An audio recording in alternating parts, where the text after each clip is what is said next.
Hello guys, good morning. જય માતાજીને. આપણે હવે ઘઉં વવાઈ ગયા છે. આજે વાવતા જાય એને રાતે વાગી ગયા હતા કંઈક 8, એટલે 8-9 એવું થઈ ગયું હતું, એટલે કંઈ વિડીયો બનાવ્યો નહોતો ને વવાઈ ગયા.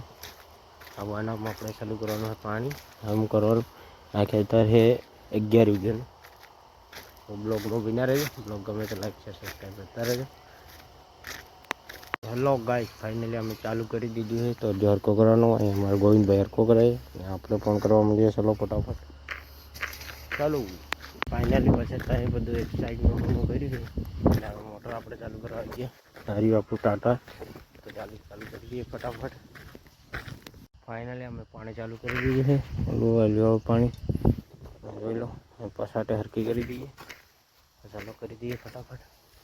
તો ફાઇનલી ગાઈસ વાગી ગયા છે 12 ને આપણે 3 કેરા પીધા છે. અહીં 3 પીધા છે ને એક પેલી બાજુ પીધો છે. એટલે આવું થઈ ગયું છે ખાવાનો ટાઈમ. એટલે ચાલો ખાઈ લઈએ અને ખાઈને પછી બધું થોડું ખામું કરવાનું બાકી કરી દઈશું ને પછાતે થોડુંક બાકી એ કરી દઉં. પછી શાંતિમાં બેસીને પાણી પીવાળવાનું. એટલે હમણાં બળ કરી લેવાનું. વિડીયો ગમે તો લાઈક શેર સબસ્ક્રાઈબ કરતા રહેજો યાર.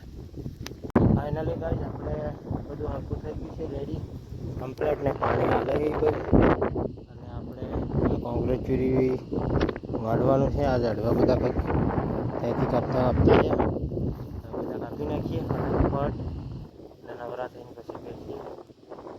કે કામ બહુ જાજુ કરી થાકી લાગ્યું હોય. ચલો મળીએ પછી. ફાઇનલી ગાઈઝ આપણે હવે લાઈટ જતું રહીએ છીએ અને આપણે આવી જવાનું છે વાડીએ. તો ચલો મળીએ વાડીએ જઈને.